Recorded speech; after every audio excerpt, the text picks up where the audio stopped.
Hello दोस्तों, एक बार फिर से मैं हाजिर हूँ 17 जनवरी 2022 के इंपॉर्टेंट इवेंट्स के साथ। आप कंप्लीट वीडियो ध्यान से देखें क्योंकि लास्ट में आपको 2 क्वेश्चंस के जवाब देने हैं। आज का पहला क्वेश्चन है, अविनाश पंडू। अविनाश पंडू को इंडिया का first weight lifting high performance director बनाया गया है कब तक? तो अविनाश पंडू को 2024 तक, कब तक? 2024 तक इंडिया का first weight lifting high performance director बनाया गया है। ये देख लीजिए आप, ये हैं आपके अविनाश पंडू।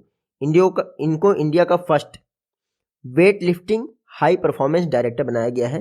नाम याद रखिएगा, अविनाश पंडू। देखिए, जो हमारा स्पोर्ट अथॉरिटी ऑफ इंडिया है, स्पोर्ट अथॉरिटी ऑफ इंडिया, इसने कहा है कि 2024 यानी कि पेरिस ओलंपिक तक अविनाश पंडू जी को इंडिया का first weight lifting high performance director नियुक्त किया जाए। तो 2024 के ओलंपिक कहाँ होने? पेरिस में। 2028 के कहाँ होने? लॉस एंजलिस में। 2032 के ओलंपिक कहाँ होने हैं? ब्रिस्बेन, ऑस्ट्रेलिया में। तो जो 2024 के हैं, सिर्फ तभी तक ये जो अविनाश पंडू हैं इंडिया के first weight lifting high performance director रहेंगे। बात करते हैं स्पोर्ट अथॉरिटी ऑफ इंडिया की, साई की। साई की स्थापना कब हुई थी? तो इसकी स्थापना हुई थी 1984 में। हेडक्वार्टर है नई दिल्ली में। कहाँ पर है? नई दिल्ली में। और डीजी कौन है इसके? डायरेक्टर जनरल साई के। तो साई के डीजी हैं संदीप प्रधान, नाम है देखिएगा। तो अविनाश पंडू 2024 तक इंडिया के first weight lifting high performance director नियुक्त हुए हैं। नेक्स्ट क्वेश्चन है, FCI food corporation of India ये अपना 58th फाउंडेशन डे यानी 58वां स्थापना दिवस मना रहा है। फूड कॉरपोरेशन ऑफ इंडिया की स्थापना किस वर्ष की गई थी? इसकी स्थापना हुई थी 1965 में। देखिए, 14 जनवरी 1965 को फूड कॉरपोरेशन ऑफ इंडिया की यानी एफसीआई की स्थापना हुई थी। तो इसी दिन इसने अपना 58th फाउंडेशन डे मनाया है। जो हमारे फूड कॉरपोरेशन मिनिस्टर हैं यानी फूड प्रोसेसिंग मिनिस्टर हैं, नाम क्या है उनका? पीयूष गोयल। पीयूष गोयल के द्वारा 5 सूत्रास जारी किए गए हैं यानी 5 सूत्र जारी किए गए हैं ताकि फूड प्रोडक्शन के मामले में इंडिया सेल्फ रिलायंट हो सके। तो याद रखिएगा, 14 जनवरी को एफसीआई का फाउंडेशन डे मनाया गया 58th। उसी दिन 5 सूत्र जारी किए गए हैं किसके द्वारा? पीयूष गोयल जी द्वारा, ताकि फूड प्रोडक्शन में इंडिया सेल्फ रिलायंट हो सके। इंडिया का जीएचआई ग्लोबल हंगर इंडेक्स क्या है स्कोर? 101, 101वें प्लेस पे है। तो फूड सस्टेनेबिलिटी अगर इंश्योर नहीं करेंगे तो ग्लोबल हंगर इंडेक्स में हमारा इंप्रूवमेंट नहीं होगा। इसीलिए 5 सूत्रास जारी किए हैं किसने? पीयूष गोयल जी ने, यानी 5 सूत्र जारी किए हैं। तो एफसीआई की बात कर लेते हैं। 1965 14 जनवरी को एफसीआई की स्थापना हुई थी। हेडक्वार्टर कहाँ है? नई दिल्ली में इसका हेडक्वार्टर है। एफसीआई, इसके सीएमडी कौन है? चेयरमैन मैनेजिंग डायरेक्टर अतीश चंद्र। कौन है? अतीश चंद्रा, याद रखिएगा। नेक्स्ट क्वेश्चन है, पराक्रम दिवस ये किसकी बर्थ एनिवर्सरी पर सेलिब्रेट किया जा रहा है? तो पराक्रम दिवस ये सेलिब्रेट किया जा रहा है सुभाष चंद्र बोस जी की बर्थ एनिवर्सरी पर। सुभाष चंद्र, देखिए 23 जनवरी को हर वर्ष पराक्रम दिवस मनाया जाएगा। ये लास्ट ईयर कहा था प्राइम मिनिस्टर मोदी जी ने। हमारा जो रिपब्लिक डे सेलिब्रेशन होता है वो 24 जनवरी से स्टार्ट होता था हमेशा, लेकिन अब प्राइम मिनिस्टर मोदी जी ने कहा है कि अब 23 जनवरी से यानी पराक्रम दिवस से ही हमारा रिपब्लिक डे सेलिब्रेशन स्टार्ट हो जाएगा। तो 3 दिन का हमारा रिपब्लिक डे सेलिब्रेशन रहेगा और आखिरी दिन बीटिंग रिट्रीट सेरेमनी रहेगी, वो बात अलग है। लेकिन आप याद रखिएगा, जो हमारा रिपब्लिक डे सेलिब्रेशन था वो 24 से बढ़ाकर 24 से प्रीपोन कर दिया गया है 23 जनवरी, जो होता है आपका पराक्रम दिवस। प्राइम मिनिस्टर मोदी जी ने कई सारे डेज का नाम रखा है, जैसे 23 जनवरी पराक्रम दिवस, 14 अगस्त इंडिपेंडेंस से एक दिन पहले जिस दिन पाकिस्तान का इंडिपेंडेंस डे मनाया जाता है, 14 अगस्त को बोला है प्राइम मिनिस्टर मोदी जी ने पार्टीशंस हॉरर्स रिमेम्बरेंस डे। क्या? Partition horrors remembrance day. फिर 26 दिसंबर को क्या? वीर बाल दिवस। तो ये सारे डेज हैं जो कि बहुत इंपॉर्टेंट है और प्राइम मिनिस्टर मोदी जी ने डिक्लेयर किए हैं, तो ये अपने आप में ही इंपॉर्टेंट हो जाते हैं। नेक्स्ट क्वेश्चन है, स्मॉल मर्चेंट्स यानी एमएसएमई रिटेलर्स, स्मॉल मर्चेंट्स को इंस्टेंटली लोन प्रोवाइड करने के लिए इंडिफाई टेक्नोलॉजीज के साथ किसने पार्टनरशिप की है? तो इंडिफाई टेक्नोलॉजीज इसके साथ पार्टनरशिप की है गूगल पे ने। किसने? गूगल पे ने। तो गूगल पे ने इंडिफाई टेक्नोलॉजीज के साथ पार्टनरशिप की है ताकि स्मॉल मर्चेंट्स को यानी एमएसएमई सेक्टर में लोन प्रोवाइड किया सके। देखिए, जो गूगल पे है इस पर अभी 10 मिलियन स्मॉल मर्चेंट अवेलेबल है, यानी 1 करोड़। तो इंडिफाई द्वारा इनको सबको लोन दिया जाएगा, याद रखिएगा। इसीलिए ये चर्चा में है कि इंडिफाई ने गूगल पे के साथ पार्टनरशिप की है ताकि स्मॉल मर्चेंट्स को लोन दिया जा सके। गूगल पे आपको पता ही है 2018 में ये पेमेंट गेटवे बना, हालांकि 2011 में ये वॉलेट के तौर पर आ चुका था। तो गूगल पे ने इंडिफाई के साथ पार्टनरशिप की है। कल मैंने आपको बताया था रिन्यू बाय ये एक ऑनलाइन इंश्योरेंस कंपनी है जिसने राजकुमार राव को अपना ब्रांड एम्बेसडर बनाया है, तो रिकलेक्ट कर लीजिएगा आप। नेक्स्ट क्वेश्चन है, हाल ही में ढाका इंटरनेशनल फिल्म फेस्टिवल कौन सा एडिशन स्टार्ट किया गया है?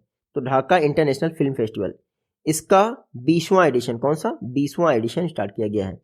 तो 20वां ढाका इंटरनेशनल फिल्म फेस्टिवल शुरू हो गया। इंडिया की कई सारी फिल्म्स यहाँ पे दिखाई जा रही हैं। ये जो ढाका इंटरनेशनल फिल्म फेस्टिवल है 1992 में इसकी शुरुआत हुई थी।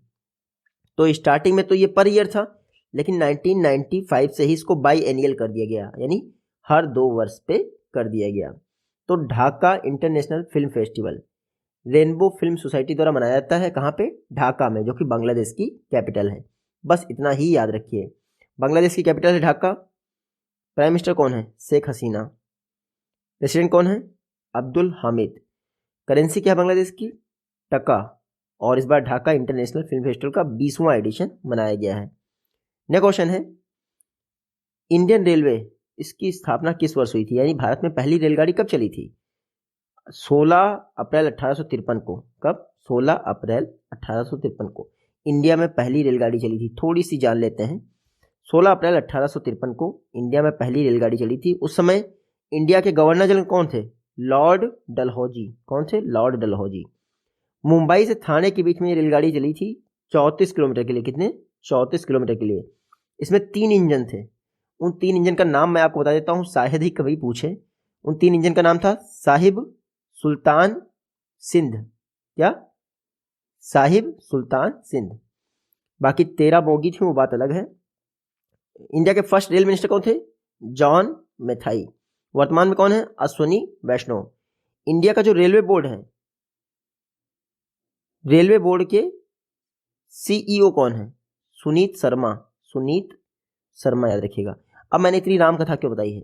क्योंकि जो रेल गार्ड होता है, ये है रेल गार्ड। अब इसको नया नाम से जाना जाएगा, इसका नाम होगा रेल मैनेजर। क्या? Rail manager. तो रेल गार्ड को रेल मैनेजर के नाम पे जाना जाएगा, इसीलिए न्यूज़ कवर की गई है। कुछ दिन पहले इंडियन रेलवे ने जो खोया हुआ सामान होता है उसको वापस देने के लिए अमानत कैंपेन लॉन्च किया है। अमानत योजना, आपको पता ही होगा। नेक्स्ट क्वेश्चन है, मोटर व्हीकल एक्ट किस वर्ष पास किया गया था? तो सभी को पता है 1988 में मोटर व्हीकल एक्ट पास किया गया था और 1989 में लागू हो गया था। चर्चा में क्यों है? क्योंकि जो हमारी मिनिस्ट्री है, ministry of road transport highway, इसने कहा है 8 सीटर जो कार है उसमें 6 एयर बैग कंपलसरी हैं। तो 6 एयर बैग कंपलसरी हो गए हैं 8 सीटर कार में। अभी तक 2 एयर बैग कंपलसरी थे 5 सीटर कार में। 8 सीटर में अब 6 एयर बैग कंपलसरी हो गए हैं। मोटर व्हीकल एक्ट 1988 के तहत ये जारी किया गया है। मोटर व्हीकल रूल्स 1989 के तहत। किसने कहा है? नितिन गडकरी जी ने कहा है। ये जो मोटर व्हीकल एक्ट है 1 जुलाई 1989 यानी 1989 से लागू हुआ था। अच्छा, ये 14 जनवरी को डिसाइड किया गया है कि भैया 6 एयर बैग रहेंगे। नेक्स्ट क्वेश्चन है, विराट कोहली अब ये टेस्ट कैप्टन नहीं रहेंगे। इन्होंने जो है अपने आप को हटा लिया है उस पोजीशन से, यानी रिजाइन कर दिया है। विराट कोहली किस वर्ष जो है टेस्ट टीम के कैप्टन बनाए गए थे? तो 2014 में विराट कोहली टेस्ट टीम के कैप्टन बनाए गए थे। आप यहाँ देख पा रहे हैं विराट कोहली जी। क्यों भैया इन्होंने रिजाइन कर दिया टेस्ट टीम की कैप्टनसी से? साउथ अफ्रीका से हम लोग पहला मैच जीत गए सेंचुरियन में, 14 साल बाद जीते थे, ठीक है। लेकिन बाकी के दोनों मैच हार गए और हम सीरीज ही हार गए 2-1 से। तो इससे परेशान होकर विराट कोहली ने क्या कर दिया? टेस्ट मैच की कैप्टनसी से रिजाइन कर दिया। हालांकि पहले ही ओडीआई से और T20 से ये रिजाइन कर चुके थे। तो मतलब अब विराट कोहली तीनों फॉर्मेट में कैप्टन नहीं रहेंगे। साउथ अफ्रीका के खिलाफ होने वाले मैच में इन्होंने रिजाइन कर दिया। कल मैंने आपको बताया था क्रिस मॉरिस ने अपना रिटायरमेंट अनाउंस किया है। वो कहाँ के थे? साउथ अफ्रीका, ये याद रखिएगा। नेक्स्ट क्वेश्चन है, आर्मी डे वाले दिन KVIC khadi and village industries commission द्वारा वर्ल्ड का लार्जेस्ट नेशनल फ्लैग लोंगेवाला में जो है क्या किया गया है, फ्लर किया गया है, यानी फहराया गया है। फहराया तो नहीं गया, ये देखिए बिछाया गया है, आप एक तरह से देख सकते हैं। लोंगेवाला कहाँ है, तो बॉर्डर मूवी देखी आपने 1971 वॉर, लोंगेवाला पोस्ट, जैसलमेर राजस्थान, ये आप देख लीजिए। अभी तक वर्ल्ड का लार्जेस्ट फ्लैग है ये। किसने बनाया है, KVIC, khadi and village industries commission ने। 14 जनवरी आर्म फोर्सेस वेटरन्स डे वाले दिन KVIC ने ये फ्लैग बनाया है। इंपॉर्टेंट ये है कि इसकी लंबाई और चौड़ाई कितनी है, तो लंबाई है 225, चौड़ाई कितनी है 150, क्योंकि 3:2 का रेशियो रहता है ना, इसलिए। तो लोंगेवाला पोस्ट में इसको फहराया गया है। KVIC ने बनाया है, वर्ल्ड का लार्जेस्ट फ्लैग है। कुछ इंपॉर्टेंट फैक्ट ये है कि 1400 kg का है ये फ्लैग, 1400 किलोग्राम इसका वेट है, बस ये सबसे बड़ी बात है। और लगभग 70 खादी बुनकरों ने इसको 49 दिन में बनाया है। कितने, 49 डेज में। तो 1400 kg जो है वेट, ये इंपॉर्टेंट है, बाकी आप रहने दीजिए। लोंगेवाला पोस्ट राजस्थान में है। 1971 में वॉर हुआ था, इसी पोस्ट पर अटैक किया था पाकिस्तान में। नाश्ता जैसलमेर करेंगे और लंच दिल्ली में करेंगे, ये कहा था ना उसने, तो वही है आपकी लोंगेवाला पोस्ट। KVIC की बात करते हैं, khadi and village industries commission. KVIC act पास हुआ 1956 में। बाद में KVIC की स्थापना की गई 1 अप्रैल 1957 में। KVIC का हेडक्वार्टर कहाँ है, मुंबई में है। कहाँ पे है, मुंबई में KVIC का हेडक्वार्टर है। चेयरमैन कौन है, विनय कुमार सक्सेना। नेक्स्ट क्वेश्चन है, व्हाइट स्वान, ये एक मिसाइल बॉम्बर एयरक्राफ्ट है।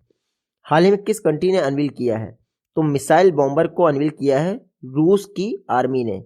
रूस की मिलिट्री फोर्सेस ने मिसाइल बॉम्बर व्हाइट स्वान को अनवील किया है। मिसाइल बॉम्बर कैसे प्लेन होते हैं, मिसाइल बॉम्बर क्या होते हैं, हवा में उड़ते रहते हैं और बॉम्ब गिरा देते हैं। जैसे हिरोशिमा और नागासाकी पे लिटिल बॉय फैट मैन गिराए गए थे ना, परमाणु बम, वो होते हैं आपके मिसाइल बॉम्बर। तो रशिया ने व्हाइट स्वान जो है अनवील कर दिया है। व्हाइट स्वान आप देख लीजिए, ये है व्हाइट स्वान, आप देख पा रहे हैं, ये है मिसाइल बॉम्बर। इसका है रशिया का, नाम क्या है, व्हाइट स्वान, सफेद हंस।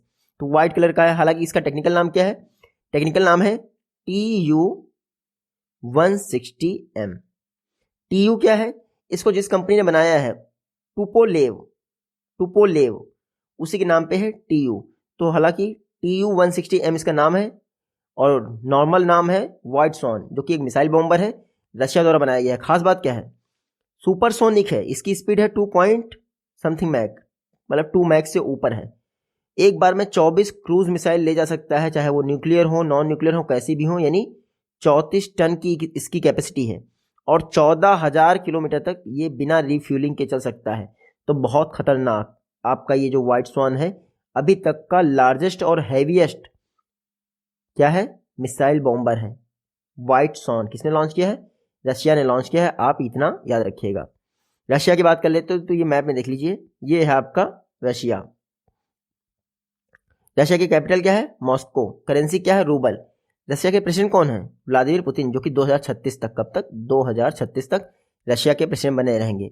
देखिए वर्ल्ड की डीपेस्ट लेक बैकॉल लेक इस समय रशिया में ही है। इस समय क्या मतलब, हमेशा ही से रशिया में है। नेक्स्ट क्वेश्चन है, India agri food startup investment report.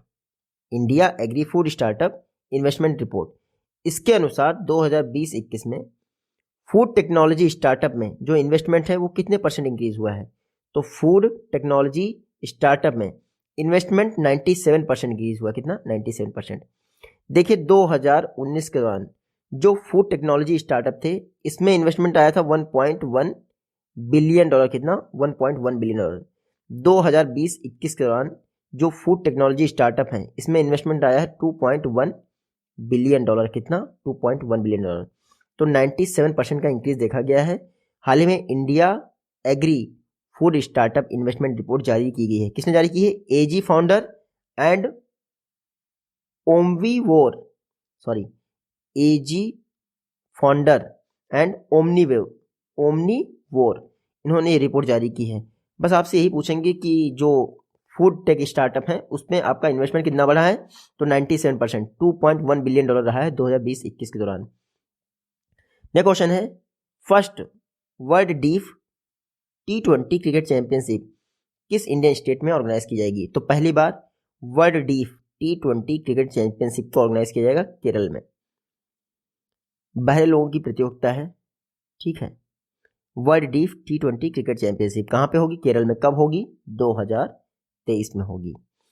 देखिए, international committee of sports for the deaf, इसने अप्रूवल दे दिया है कि भैया 2023 में ये क्रिकेट चैंपियनशिप हो सकती है T20 की। अभी तक T20 की कोई भी क्रिकेट चैंपियनशिप नहीं हुई है वर्ल्ड डीफ की। देखिए, जो डीफ बहरे लोग होते हैं वो क्रिकेट तो खेल ही सकते हैं। पहली बार T20 चैंपियनशिप 2023 में होगी। कहाँ पे? केरल में। पहले इसको 2020-21 में होना था, फिर कोविड आ गया और ये टलता रहा। अब 2023 में केरल में होगी world deaf T20 cricket championship. 8 टीमें पार्टिसिपेट करेंगी। केरल इस समय बहुत चर्चा में है। क्यों? इंडिया की फर्स्ट वाटर मेट्रो प्रोजेक्ट कहाँ पे आया है? केरल में, इसीलिए केरल बहुत चर्चा में है।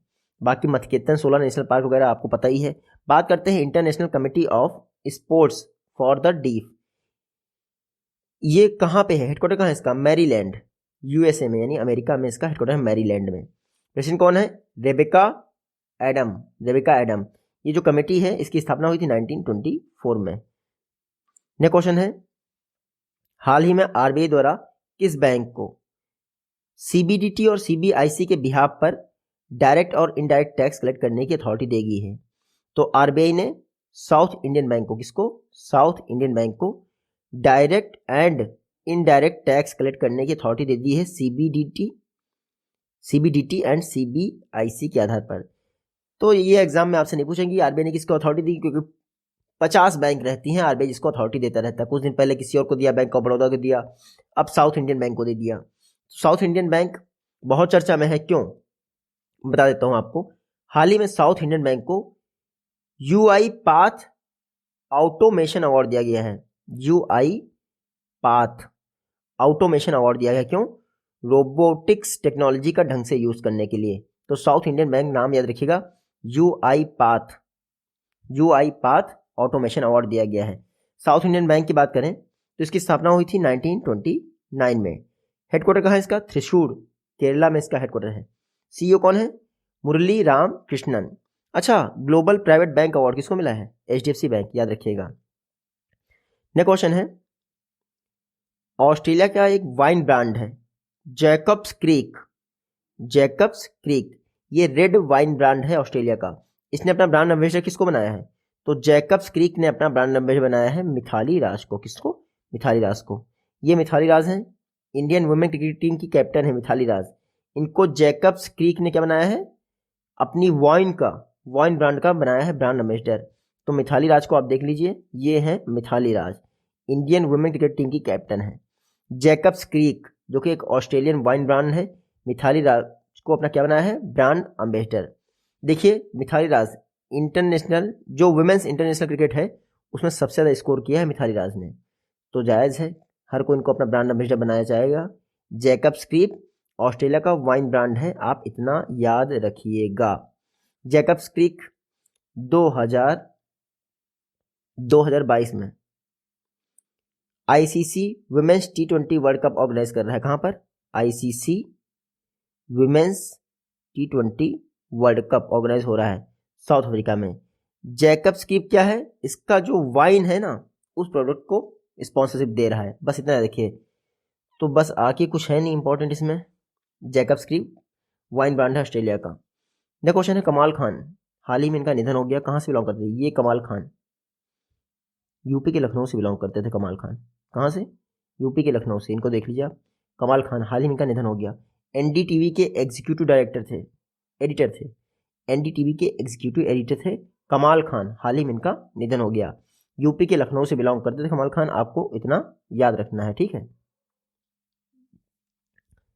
बाकी यहाँ पे यूपी से थे कमाल खान। कल मैंने आपको बताया था डेविड ससोली उनका निधन हो गया था।